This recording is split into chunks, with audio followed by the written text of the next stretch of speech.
All right. Good afternoon, everybody. Thank you so much for joining us today. And thank you for joining our hour and a half session on the comprehensive guide to grants during Good Business Colorado's Level Up Academy. We are so grateful that you'll be spending your afternoon with us, talking about all things grants and everything like that. So I'll just start off by introducing myself briefly. My name is Megan Rauker, pronouns she, they. I've been in the nonprofit world for 10 plus years, business development for about 6. And I've been freelancer and consultant on and off for the last 5 years.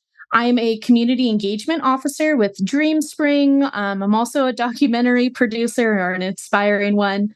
In the last year, I've helped raise close to $45,000 in business grants. And then throughout my career as a nonprofit grant writer, I've raised close to $3.7 million. I'm thrilled to introduce my co-facilitator today, Chandra Jacobs. Chandra, I'll pass it to you. Thank you, Megan. I'm so excited to be here. My name is Chandra Jacobs. I am also the Community Engagement Officer at DreamSpring. I've been in the nonprofit space a little over 5 years now. So I absolutely love what I do. I am a part of so many things, and I've been a lender previously, and I'm excited to speak about grants today. Thank you, Megan. I'll turn it back to you. So, hello. As we briefly introduced ourselves, feel free to introduce yourself in the chat. Before we get started, I just want to go over a couple of workshop guidelines. I ask that everyone practice active listening, be open to diverse perspectives, and avoid interrupting others if you have a question. And please keep yourself on mute when not speaking. I also want to embrace everybody to take in and embrace imperfection. This is a learning space. We'll be doing some writing exercises, answering questions, and working through the grant process together. So please share your thoughts and your questions. Also, I ask that everyone please be considerate. Everyone might have different levels of comfort, especially when it comes to grants. So please just be mindful of other people. And also take care of you. We are all adults here. So if you need to step away for a moment or need to take a phone call or take a break, please do.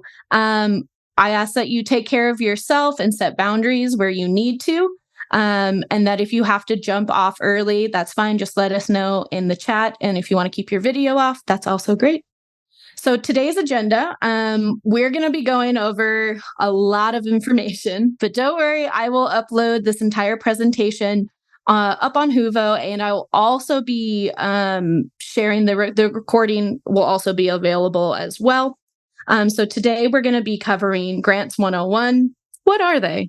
Why are they? How are they? All of those kind of important questions. We'll also be talking about grant strategy, specifically, what do you need to know before going in and applying for grants and things like that. We'll also be covering researching and prep. So after we talk a little bit, okay, great. Well, how do I find these opportunities? And then we'll go into actually the components of writing a grant. And then we'll also spend some time for a writing exercise for about 10 to 15 minutes. Where I will ask a couple of prompt questions where we can create the space for people to actually work on some of their grant answers during the session today, and we can answer questions about it. And then we will also go into breakout rooms, so other peers on the call, just to share with what our thoughts are, some questions, and provide some feedback to each other before we move into the conclusion. Just to get a feel for the room, I would love to ask just a couple of questions. You can raise your hand on Zoom or you can type it in the chat. But I'm curious, has anyone here written a grant before?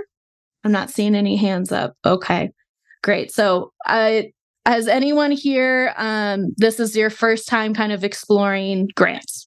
Okay, so we'll cover everything. I asked this because this is really all about the foundations. Awesome. Thank you, George. This is a lot about foundational work. That being said, as I am going through all of this information, if you have specific questions or want to have a dialogue around it, please raise your hand, take yourself off mute, or put it in the chat, and Chandra will interrupt me so I can answer, because I can't see the chat as well when presenting, so we'll be able to do that. Brilliant. So I'll pass it to you, Chandra, for this.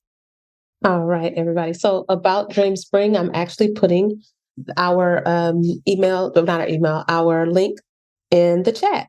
But we are a award-winning nonprofit community development financial institution. CDFI is what we say. And small business administration lender, the SBA lender as well. We're founded in 1994. DreamSpring has grown to serve entrepreneurs with credit loans and support in 27, and we're going on 28 and looking to go to 50 soon. States, pairs a proprietary lending platform with hands-on support in Spanish and English. We offer small business loans from $200 to $2 million, but our average loan size is about $13,500. We have issued nearly 50,000 loans totaling $538 million to small businesses to support an estimated 65,000 plus jobs. So I'm excited to tell you more about DreamSpring, but more about grants and how we could help you. Pass it back to you, Megan. Thanks, Chandra. All right, grants 101. And this is a very base level. What are grants? Grants are capital awarded to businesses or individuals with no interest attached. There are so many different levels to this, right? There are grants from local government agencies to national government agencies to pay to play, where there's often through private foundations or private organizations that are handing out grants to people. Obviously, because they're interest free, they are incredibly competitive, and they're also very expansive. There are many different forms that grants take. Increasingly, I've seen, especially in the business world, we see a lot of grants, so that interest-free capital paired with fellowship opportunities or mentorship opportunities. And I also want to expand everyone's horizon on what some of these options are too. That a lot of what we'll be talking about today also really applies to fellowships, accelerators, incubators. Were just as valuable as just the pure capital you can get from grants, sometimes more so because you can get connected and be supported by peers as you're going through your business. So the bigger we go on grants, the more complicated we can get. So right, when we're at the government level, you have not only kind of base information you're going to be submitting, answering questions through government, those grants.gov specifically is the platform you'd be using for that. But there's also many financial paperwork that you have to fill out, certificates that you need to supply and things like that. But if you have a normal average grant, just online, there's some just basic information that they'll be asking. But all of these, regardless, are going to have different eligibility. And I encourage everyone to check in on the really long kind of legal component of it, just so then you can learn a little bit more about whether or not your business is eligible. Sometimes they're not super clear at the beginning when you look at, well, great, $5,000 business grant for entrepreneur based in Denver. But then they'll have asterisks at the bottom. So for example, Barclays had a $50,000 business grant opportunity that opened about 6 months ago. And in the bylines at the very bottom, it says you could not have won an award or a fellowship within the last 12 months. So I really encourage, when you are seeing these grant opportunities, just to make sure that your business is eligible. This also really goes for fund uses. Sometimes they will not allow you to use them for payroll, or the grants are only for businesses that have a product or are only in a certain geographic location. Just make sure before you're spending any time on these applications that you make sure that it actually is a possibility, so you're not wasting hours on an application that you won't be able to get. I also will mention that just make sure you double check all of the timelines. Grantors and funders have gotten a lot better about letting us know about notification dates, which is awesome. But just make sure as you're filling out the application that you don't miss, again, in those bylines, that you also need to submit a business plan, or they want you to submit a marketing plan or something of that nature. So just make sure as you're going through and do that. Now, broadly speaking, on documentation requirements, some of these may include your business plan, like I mentioned before. Sometimes they will want a fully flush business plan. So for example, for any women entrepreneurs here, the Tory Burch Foundation Fellowship, awesome opportunity, does require that you submit a full business plan with financial documents, including financial projections and a profit and loss. So they'll also on these applications often be asking you for your tax ID and other governing documents, meaning when you're registered with the state, articles of incorporation, things like that. And they'll also want to have any certifications that you might have on file. So if you're a certified hub business, historically underutilized business, veteran owned business, women owned business, minority owned business, all of those can help with your grant application. And then, very broadly speaking, they will almost always ask you for a written personal statement. This is super important. And the newest thing that I'm seeing is that they're now requiring videos. We love it. It's about 2-3 minutes. I often see pitching. This is I've noticed has become much more popular in those in the applications themselves. Generally speaking, you don't have to be stressed about it. I know a lot of entrepreneurs get really nervous about, oh, I have to fill out this grant and then also submit a video. You can record it on your phone horizontally, please. Don't do a vertical, or record it on Zoom. If you find a grant opportunity that requires a video and you want to like talk through what it could look like, please feel free to email me. You get my contact information at the end. More than happy to talk to you about this. So, strategic planning. The reason why I'm going to talk about this super briefly before we go into business writing and overall grant strategy is because that this is going to tie directly into that grant strategy and how you're going to be writing your grants. Because as a business owner, you need to have a really clear idea of what your goals are, where you are, and where you want to go. So broadly speaking, I look at strategic design and planning kind of in 5 main stages. First is really sitting down and getting comfortable with your vision and define your vision. Now, this is going to look super different for every single person in the room, especially depending on where you are in your business. So what is your vision for success in the upcoming year? Is it a growth percentage? Are you looking to hire X amount of people to help with incoming of orders? So identifying and defining the vision for the year is incredibly powerful and will also help you develop strategies for when you are looking for those grants and while writing them. Secondly, assess where you are. Where do you currently stand in your business? You want to review your metrics and your successes and challenges. I always recommend people to do a SWOT analysis. I know they're kind of old school, but I find them really helpful when we're just sitting down and talking about what are grant opportunities or even broadly speaking, funding opportunities for my business. So when you're working on your strengths, right? What are your unique strengths for any particular, like why would someone want to fund you? What are your strengths? In what ways are you a leader? Weaknesses being like, can you identify anything in the way that your business is running or what you're offering? How does your product or service compare to others in the marketplace?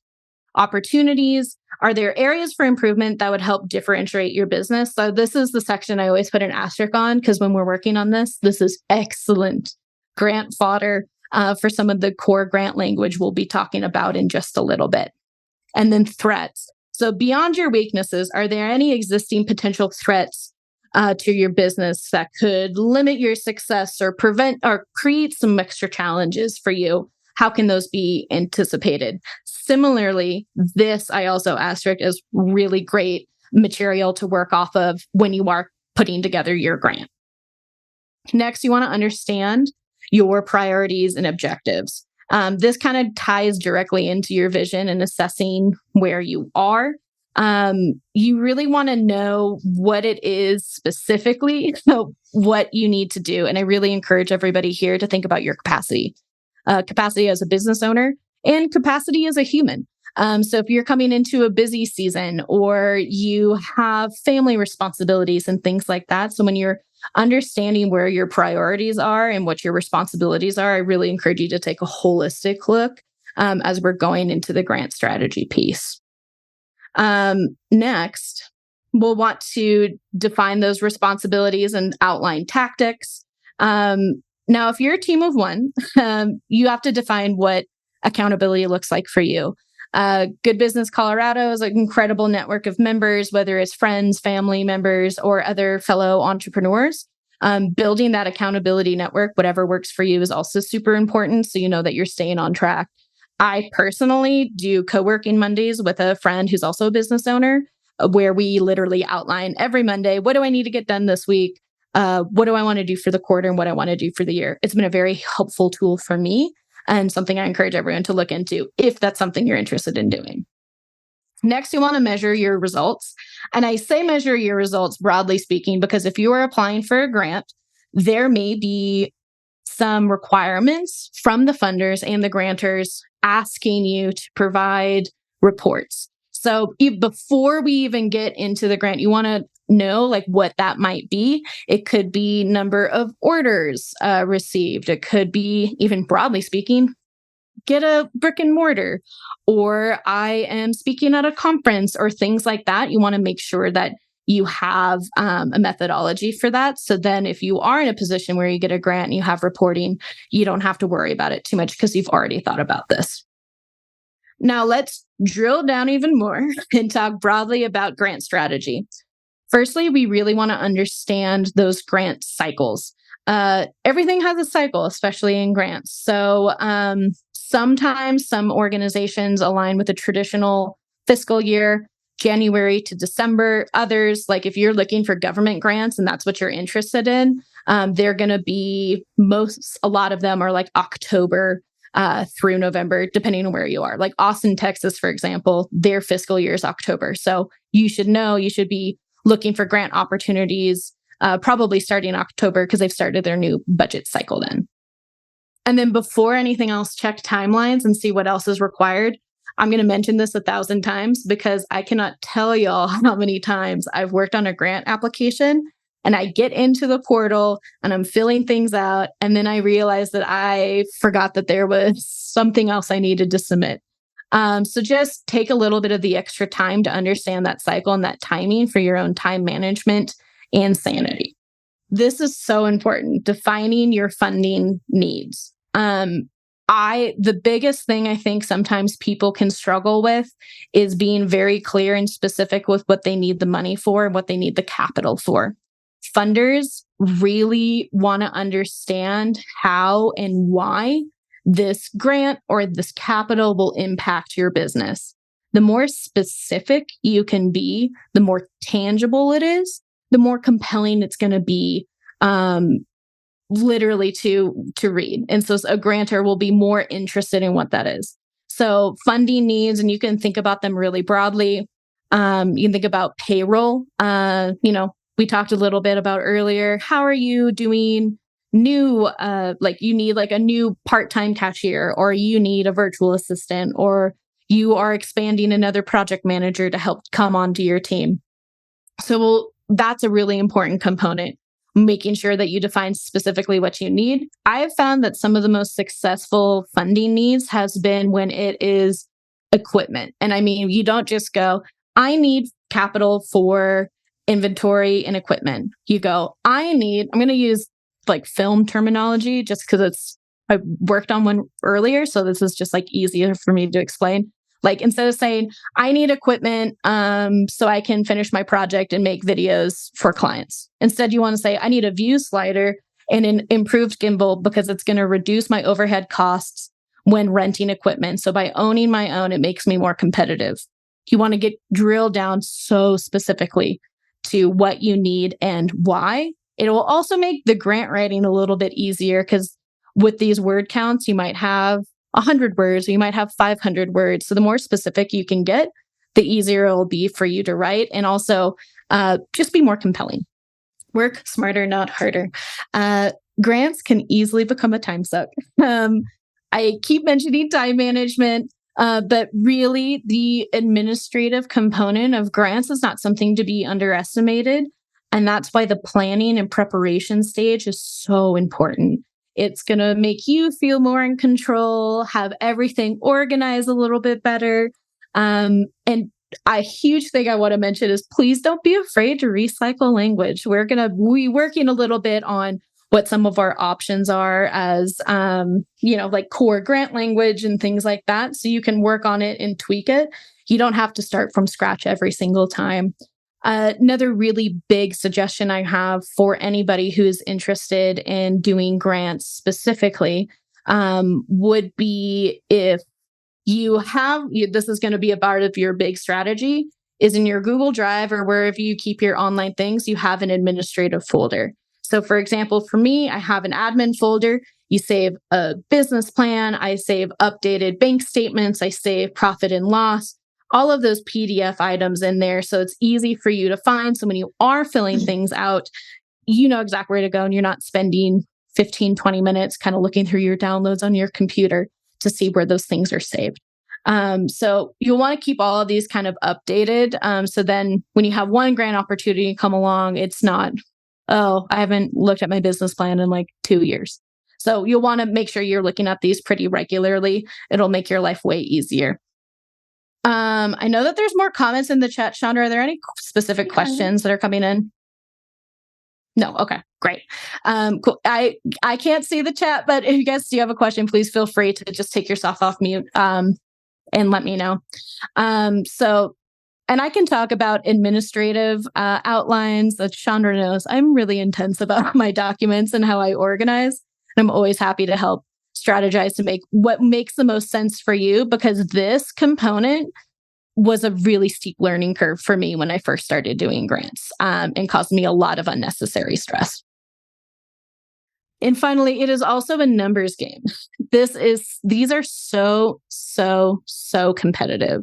So do not be upset or disappointed if you don't get every grant that you apply for. Grants as a whole are becoming a little bit harder to find. A lot of that pandemic assistance has started to dry up a little bit. So I do want to acknowledge that because it is changing a little bit the way the landscape is working. We'll talk about this a little bit more detail when we talk about where to find them. But don't give up. I'm a really big believer in submitting grants and working on these documents just because it's good practice for everybody here to talk about their business, to get really in the weeds about their own details and things like that. So don't be upset if you don't get everything won. I've submitted, on an average year, I'm submitting close to 100 grants and I might only get 15, and that's awesome. So don't be upset about it. Like, it will get easier as you work on it, as you're developing and honing in on your language. So researching and prep, where can we find these opportunities? All well and good to talk about strategy, how you should be organizing your stuff if you don't know where to find them. State and federal agencies will often have RFPs going out. State of Colorado, OEDIT, the Office of Economic Development and International Tourism, is a great resource. Join their newsletter. They will post stuff specific to industries, specific to geographies, as well as like the city and county of Denver also will have opportunities. So get on those newsletter lists. I know they can be a little tedious, but they're really great opportunities to see exactly where they're going to be. Chambers of Commerce are also a really great resource. Specifically, the U.S. Chamber of Commerce has a list that they post every week of current grant opportunities. I think Chandra will share that in the chat for y'all to check it out.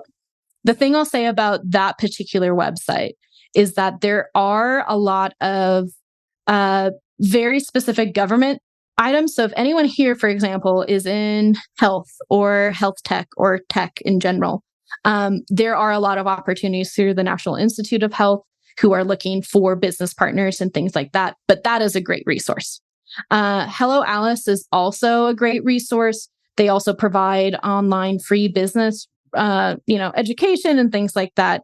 But given the recent overturn of affirmative action, there has been an increase of lawsuits. Hello Alice was actually sued 2 days ago for providing business grants only to Black-owned businesses. They are still continuing to do it, but it's something that everyone here should be very aware of, as it is changing the landscape actively, and we should be supporting these organizations that are doing this important work. And I'm happy to share more articles about this, and hopefully these lawsuits get thrown out. But other places you can also find some of this information is on social media. I love LinkedIn. LinkedIn is the only social media platform I'm really on. But if you find the right folks and the right influencers, and you can email me and let me know what industry you are in, people will post on it. So following people like Hello Alice or following those chambers of commerce will often post regularly as a part of their social media content schedule, open grant opportunities. Instagram is also a really great opportunity if you are on Instagram to find those local business organizations. DreamSpring, for example, we post when there are grant opportunities. RMFI, other your local resources for businesses will often also post about what opportunities might be available. It might be not be available through that organization, but they're going to have the link for you there. And most importantly, I want to share my favorite thing of all time, which is a Google Sheet of active and upcoming grant opportunities. It's organized by geography. We'll place a link in the chat. This is maintained by the Institute for Women Entrepreneurship at Cornell. They maintain this every week. So it's divided by geography. So you have everything from global, by continent, and then it drills down to state. And if there are any nonprofits on the call, they also often will include some nonprofit grant opportunities that at least for me, when I was looking for some, I hadn't seen before. So I check that sheet every week. The one thing I will say is sometimes these deadlines happen very quickly, which is also why it's so important for everybody to keep all of your things updated, because sometimes you might find out about a grant opportunity and then it's due in 3 days. So having all of that organized will help kind of limit the little bit of the anxiety and the time crunch component of that. All right. So business writing principles for grants. So we are bombarded with words every day, from speeches to social media to this presentation where I have been talking at y'all for 30 minutes now. So understanding these kind of basic business writing principles is really important. We can apply them directly to grants. So firstly, you want to know your audience. I am sure everyone here has heard the term, if you're marketing to everyone, you're reaching no one. That is definitely true in grant writing as well.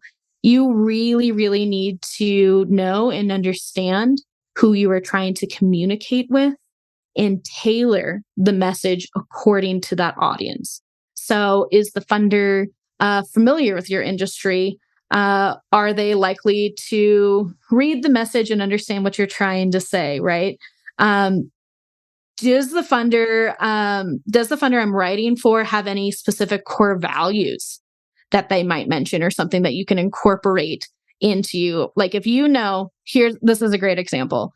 Axion Opportunity Fund, also a great organization to check for business grants. They do a lot of great partnerships. Last year, they did a partnership with Tito's Vodka and had a grant opportunity open. And literally one of the questions was, Tito's values are perseverance, grit, family, and something else. And that was literally a question. So incorporating, if you can just check on the funder's website, who have they funded in the past? Do they have a mission statement? Do they have a vision statement? How can I incorporate some of this information into my actual grant copy? Can go a really long way. So you'll want to tailor that information specific to that audience, specific to that grantor. Secondly, you really want to understand your message. What are you really trying to achieve, right? And what I mean by that is, it's not just asking for funds. If a lot of these funds, because as I mentioned earlier, do come with fellowship opportunities, they come with mentorship opportunities and things of the nature. You really want to understand kind of, how can I incorporate the capital piece? Isn't just the only piece that's important for my business. So you want to make sure that it's really, really clear what you're asking for. And also really importantly, you want to make sure that you have there is a purpose as to why you're asking for a grant, other than it's an opportunity. And I want to go for it. That's where that kind of defining that's funding use really kind of comes into play. Next, you're definitely going to want to think like a reporter. It's really easy to forget that not everyone you are working with or reaching out to on the grantor end knows your industry as well as you do. It's very easy to overlook the obvious. I do it sometimes too. Still, I have to pause and go, is this going to make sense to someone who has not worked in my industry or doesn't know what I'm doing? This is especially true for some funders where they are shifting models where it's committees or community members that are reviewing applications. For example, the Tory Burch, I've mentioned them a couple times, but the Tory Burch Foundation Fellowship, they do use a committee model. So you're going to have members of the public who will be reading your answers and things like that. So you want to make sure you're writing your answers with the 5 W's and H: who, what, where, when, why, and how. Check in with a friend or someone in your network to see if you're missing anything in particular. Also, you're going to want to stay away from cliches. I am incredibly guilty of doing this. I love a buzzword. I can't help it. But the problem here is when we're writing grants, a lot of these cliches are incredibly meaningless. What business is not solutions oriented? We're saying the obvious. So you're going to want to focus in on, say, what is a fresher metaphor for the same idea? Or if that's really causing your head the spin, just say what you mean, and you can just cut through and just be incredibly simple and straightforward with your work. And that's where active voice can really kind of come in and help. Active voice is a very easy way to make your writing more punchy. So in active voice, when a sentence is written, the subject performs the action. So for example, business corporation sold all the units rather than all the units were sold by a business corporation. If you're not sure how to write an active voice, you can use Grammarly. I am a fan of passive voice, so I have to check myself a lot when I'm writing, because it's very easy to get into a flow state, or sometimes people call it like fluff when you're writing a grant. But I really encourage everyone to be very specific and active when they're writing to kind of cut through some of the words, so then the grantors and the funders know who you are and what your business is specifically. But Grammarly is also a great resource if you just want to write normally, and then it'll tell you where you are, passive versus active voice. Proofread. There's a 2-step process here for me. So this is what I'm sharing where it works really well for me. I will write everything down. I will not really look at it again, but I will answer all of the questions, and then I will walk away, whether that is for a 10 to 15-minute break, get a cup of coffee, or I walk away for an evening, and then I come back with a fresh set of eyes. That's super important because you never know what you might miss, or there might have been something you thought you typed out in your head, but then translate onto the page. Word and Google Sheets, our Google Docs, is great. But at the same time, you're also going to have instances in which they're not going to pick up on stuff. So I sometimes forget to write in the word the, so I won't have a complete sentence. So you're going to want to proofread. I always recommend, if you can, have a friend or a colleague or a coworker even proofread your stuff, just to see if they might catch, provide some feedback, and kind of narrow in on what you might not have noticed because you're so in with your grant writing that you can't see it anymore. I want to briefly talk about AI. ChatGPT has taken over the world. And in full transparency, I do use ChatGPT, but I use it mostly for smaller things like I need to send a cold outreach email. Help me set up like an outline, or it's also really great for meal plans or recipe stuff.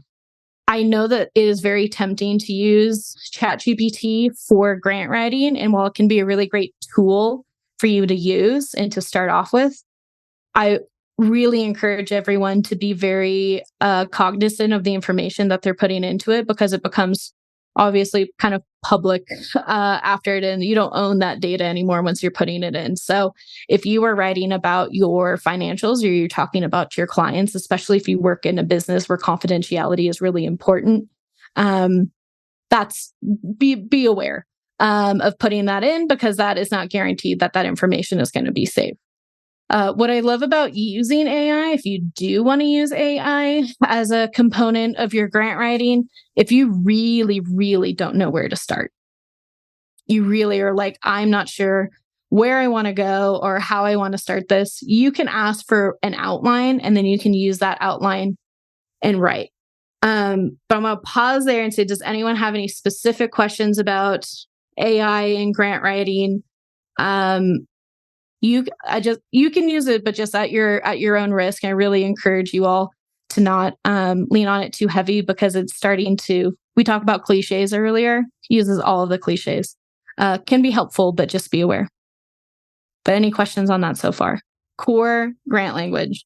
So outside of kind of like basic information, I have kind of compiled based on the dozens of applications I've seen, what is very common, what I've seen in kind of grant applications that we see going out.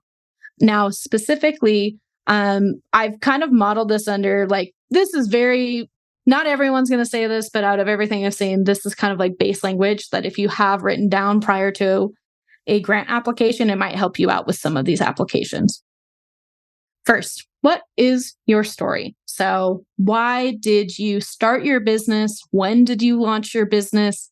With this question, grantors and funders are going to be asking for your origin story.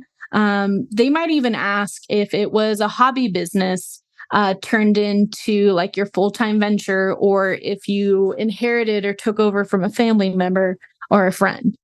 The story component is really important to a lot of these grant applications because the funders want to get to know who you are because they're investing in you, right? And your business. But importantly, you are the face of your business in a lot of ways, and your story and your origin story coming into it, super important.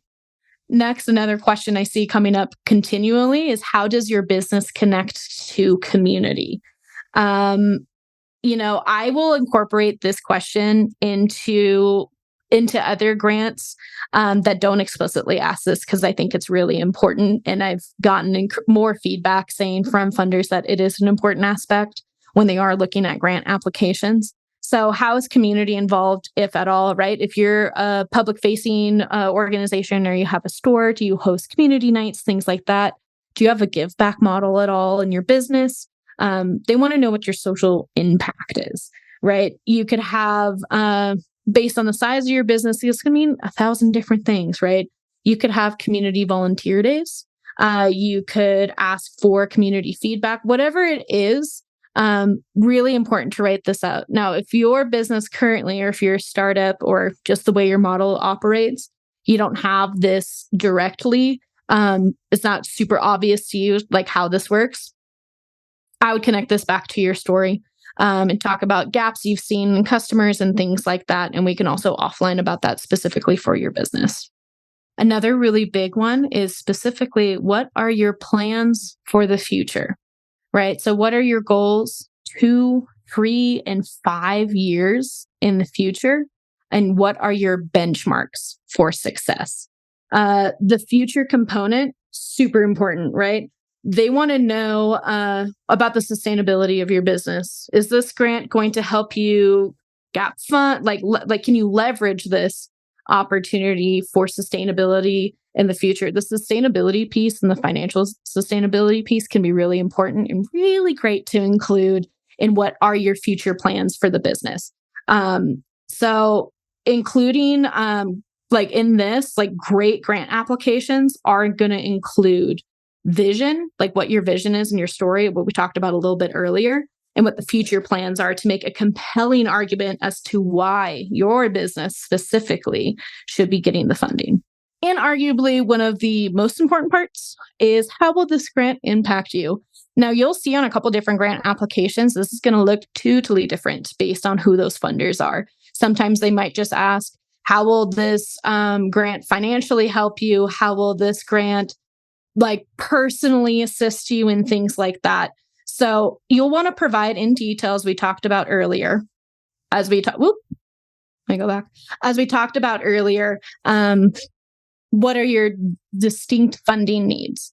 And I always tell people too, a really important part of this too is how do you create new opportunities? And as I mentioned before, how can you leverage this funding specifically? The impact piece is so core because this is really, really your CTA, your call to action directly to the funder. You want to spend a good amount of time fleshing out this particular answer, just so it feels very compelling. Because at the end of the day, right, our grants and funders are looking for people who can share really important stories. So some key tips outside of all of that core grant language as you're writing it and you're like, Megan, how am I supposed to do that? First, you want to speak to the priorities of the funder. Again, every funder is going to have a very different focus. So if you are looking at grant opportunities that are funded by business resource organizations, right? They're probably going to be more interested in your business model and the financial piece than if you were looking at grant opportunities from Etsy, who are probably going to be more interested in how are you going to leverage that funding and maybe use their platform in the process. So just do a little bit of research, especially for some of these grantors who have done and fund entrepreneurs in the past. See who else they funded and why. They love putting this stuff on their websites. It's great PR for the business owner. It's great PR for them. So make sure you include keywords from their mission statements in your applications is a great way to try to pull in. It proves that you did your research a little bit and you can speak directly to the priorities of that funder. Next, emphasize impact. Again, organizations are looking for the biggest bang for their buck. They are actively looking for applicants that can tangibly demonstrate impact. I mentioned kind of the film equipment earlier. The more specific you can be about the investment and the impact it's going to make for you long term and tie it directly to sustainability of your business, the financial sustainability of your business is vital. The impact piece is really like the icing on the cake, the cherry on top, what's going to make people go, wow, if we just invest 10 grand or 15 grand into this business owner, they can scale and reach more business owners than ever before, or more clients than ever before. This is super, super important. Like I said, if you want to give them details and you want to connect it to a wider impact rather than in this time and space, I need a new laptop. It's not just a new laptop. The laptop's going to provide me to increase my remote capabilities and connect with, potential clients and run my e-commerce website and things like that. So really emphasize the impact piece. Next, you'll want to provide clarity. A lot of these are tied directly back, if you haven't noticed already, to some of our business writing principles, but you want to be very clear and direct as possible about yourself and your business.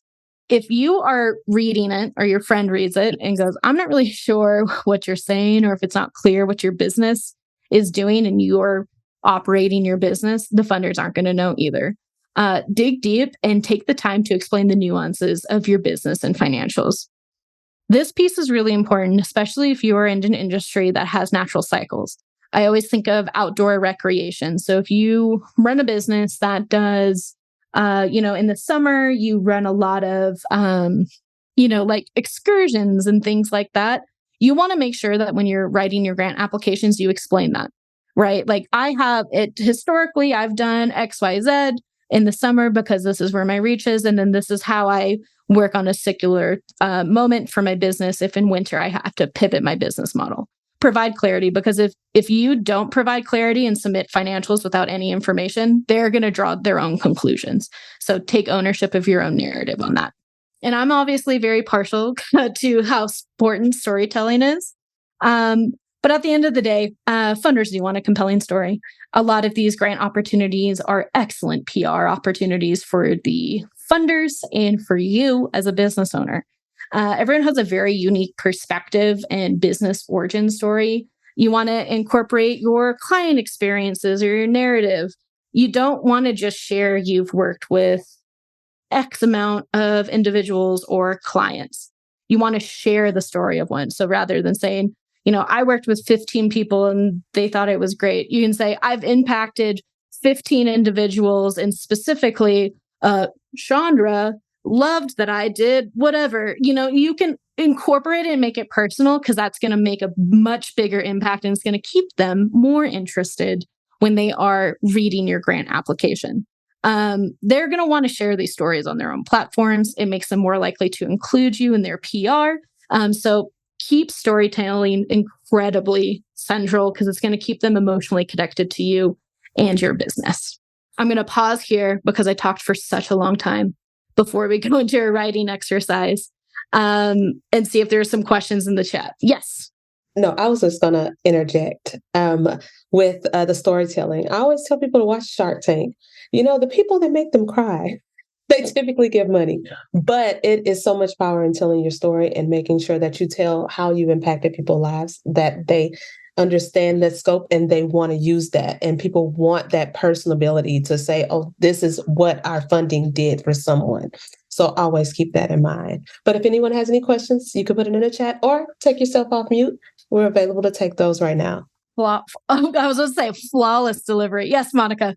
I have been asked recently to help a couple of my business owner peers to write some grants, and they do have a story. Like to your point, they have overcome some really incredible personal challenges to be able to form their business and make a difference in their community.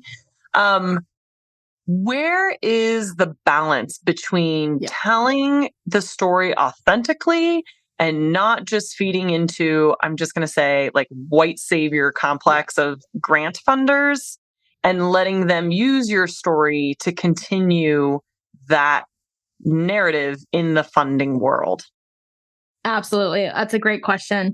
And that's where, when we're talking about grant writing too, you want to make sure that you're writing from a strengths perspective, not deficit. What I always encourage and what I always like to talk about when we talk about funding relationships is shifting the narrative. We can't lie to ourselves and say that there isn't a power dynamic between people who are applying for grants and those who hold the money. But it is really important to acknowledge and hold space for the stories of the people who are applying. And so they have ownership of their stories. Vulnerability specifically in these grant writing applications is a very different process for other people. What I have told other business owners in the past, and some of the business owners I have worked with in the past, when it was confronted, they felt like a funder had essentially been like, this is great. I want to use this for everything. Exactly what you're talking about. They did set a boundary and say, no, thank you for the money, but you can't use my information and things like that. This is where that reading, that eligibility piece is actually really important, because you get a better understanding of your rights as someone who is applying versus, are they going to own images of you for an X amount of time, or can use your story? But a lot of this, I think, can be directly written into the narrative. So they could actually write that specifically into the narrative. I actually would encourage you to do that, just because I think it's just as important for funders to hear from the community and hear from business owners themselves that, we're not just like a PR project, but, we can use these corporations and these businesses too and try to get some more coverage and some more capital. I hope that answers your question. This is a really complicated one, and it's hard to work on it. It's a long process, but it also goes back to I think finding the right funders. Where are the funders that resonate with you? If you want to see how funders have treated other entrepreneurs in the past, that's also a good indication of what that funding relationship might be. Okay. Yeah. That is quite helpful, because I'm trying to advise and support some of these business owners in the right way, but the right way, like you're saying, means getting the right funding. Yes. Yeah. And I always tell people, don't be afraid to say no.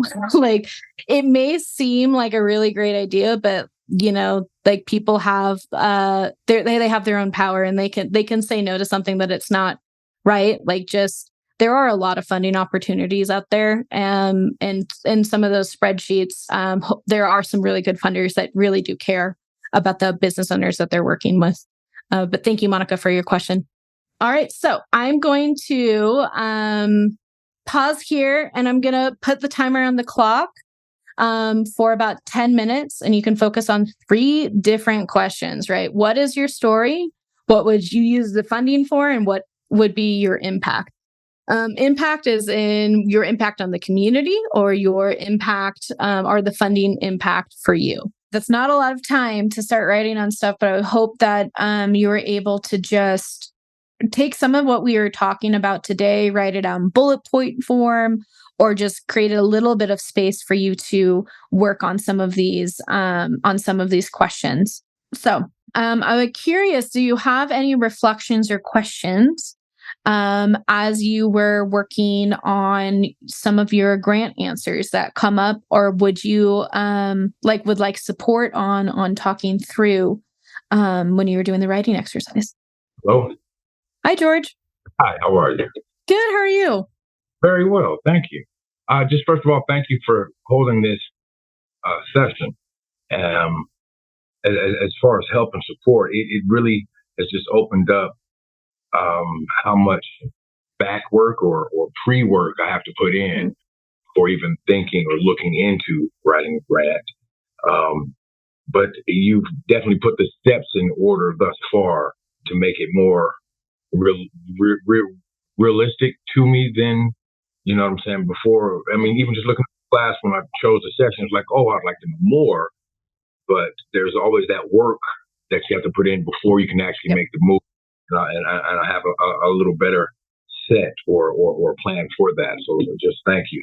Thank you so much, George. Yeah, I appreciate it because I know the grant component can be very intense, and I actually kind of liken the grant writing application process to very similar to if you are filming a movie. You have pre-production, which is all of your prep, right? And then you have production, which is when you're actually doing the thing, and then post, which is, making sure when you get those grants, you're saving all of those, like agreements. And then, if you have a deadline for reports. So I appreciate it. And it's just a little bit of like, literally, I tell people if you just spend 2 hours organizing your stuff, putting together, it'll make your life so much easier. Any other, Monica, I see the hardest question to ask on what is your impact, because I don't know what a funder would want from a business as compared to a nonprofit. Great question. On the impact component, when you are a business owner and you are submitting things, they are going to ask you what that impact is. Sometimes that impact, depending on what the grant is. So for example, there is a Pure Leaf, which is like a tea company, is doing a saying no grant. So the impact question on that is, what is this grant allowing you to say no to? Which is really about self-care and creating space for yourself.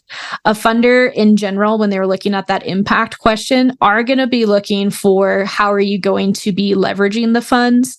Is this creating more space for the entrepreneur to think about scaling? Or is it creating opportunity to increase inventory for a chance at increased revenue?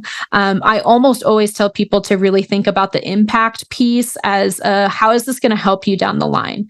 Is this creating the grace and space that you need to take your business to the next step? Funders really like that. On the impact community side, it can be literally anything from, I want to create, like if your customer target is like a certain population or like a certain like niche, right? I want to create more opportunities for my clients. You can think about it that way. Like a lot of therapists I've worked with in the past who have applied, impact is really about, I want to expand my coverage. I want to expand the accessibility of mental health to people. So there's a lot of different ways you can kind of phrase it, but I almost always tie it back to long-term sustainability of the business. And depending on the business model, there's lots of different ways to do that. Any other questions or reflections people would like to share? No? All right. I'm going to move into we're running out of time for the breakout rooms. So I'm just going to quickly share with you guys just a couple of application hacks and then gift you back some time, because there is another session right now about RFPs that if anyone in here is here, you probably want to go to that session just for a little bit, because I think that'll be a really good one specifically for the proposal process, which is really intense, but a really great option for additional funding for businesses as well. So again, my favorite word, my favorite phrase, work smarter, not harder. harder. Work from a separate document. This is just a very practical thing. A lot of times these applications are going to have things in the web browser that you can type in, and you are one internet disconnection or like one power outage away from losing everything that you're writing on. You'll want to keep it on a separate document. It's a part of that broader kind of like folder system I like to use. I will organize everything by what organization that I'm applying to and what that application looks like, and keep it on a Google Doc. The other reason why you're going to want to do that is as you are submitting things, it might feel you might, at least in my case, when you're submitting so many, you kind of forget what you had specifically written about. Like, what did you promise a funder? Or when you win applications, right? When you win those awards, what was it about that particular language that worked that maybe I can use for something else? That's a huge part of the recycling language thing. There's only so many ways you can describe your business model, right? So you don't have to start from scratch all the time. That's why the Doc Business Core piece is really important. I'll be uploading that to the conference platform, so you feel free to use. And you're also going to want to regularly update your base material. So for me, I do it every quarter. I just set aside like 3-4 hours every quarter and just sit down and I review business plans. I review, has my business model changed? Have my challenges changed? Do I have any new successes I want to make sure that I bring up? Just setting aside that time for yourself, however you like to work. For me, I have to do it in a sprint. If it's not a sprint, it's not going to happen. But you know what works best for you in that instance. Highly recommend doing it just as like a general practice. So again, you're not overwhelmed when you're submitting applications. Next, get a second set of eyes. Proofread. Please proofread. You never know. You might miss something. You might actually realize when you're writing something, you didn't actually answer the question. I've done that before. So ask a friend or a business partner or me. I'm a resource. Please send me your stuff. I'm happy to review and provide feedback, but just get a second set of eyes just to double check and make sure everything is looking good and fresh. So when you're submitting, you can feel really confident about what you're sending in. And finally, don't waste until the last minute. You want to create a timeline for yourself. It's about that pre-production phase, like I was talking about earlier. Because these grants can happen very quickly and you also have a life and a business. So you want to make sure you're creating time and space so you're not stressed about it and that you can do your best work. Now, if you are someone who works better under like pressured timeline, maybe you just schedule out time a couple days before the deadline. Or if you're like me and that gives you intense anxiety, you can schedule it out like a week or two in advance or however you want to best work. The reason why I'm bringing this up is you do not want to apply in the last hour. I always tell people, please apply. Please apply, not in the last seconds, because portals can crash. The sheer volume of people submitting can sometimes create an issue where servers get dropped. And like, for example, this happened on the government end literally 4 months ago. We were all getting ready to submit something to the government and everything crashed and we lost everything, which is also why it's important to keep copies of all of your documents, because then we didn't have to start over. I knew some business owners that had to start from scratch because they had done everything inside of the portal. So just keep that in mind. It's just easier, makes it way less stressful, and can help with just general time management. And then I want to share here my email. If you are actively working on a grant, you want some feedback, or as you've been listening and you're like, Megan, my business model doesn't seem to make sense for grants, please email me. We can talk, have a virtual coffee. I'm happy to review anything that you're working on, provide feedback. I'm here as a resource. I joke a lot that I've been doing grant writing for such a long time that if the knowledge doesn't get out, it'll eventually poison me from the inside. So please feel free to use me as a resource. I'm happy to help. You can email me and Chandra if you have any questions or you want more detail around, what kind of funding opportunities might work best for you. So I want to say thank you guys so much. We are going to end a little early, so hopefully y'all can hop in over to the RFP session. And Chandra, I'll pass it to you. Yes. So we do have in the chat where you can do a just lost the words, survey for us. Yeah. So please check that out. Please let us know how it was. And I hope everyone has a great day. If you want to hop over, thank you for coming. Please definitely do that survey before you head out. And you have a good one, everyone. Yes. Thank you so much, everyone. Yeah, please reach out. Please email me. I'm happy to be a resource. Hope everyone has a wonderful rest of the conference day. And I hope to see some of you in person tomorrow. Bye now. Bye.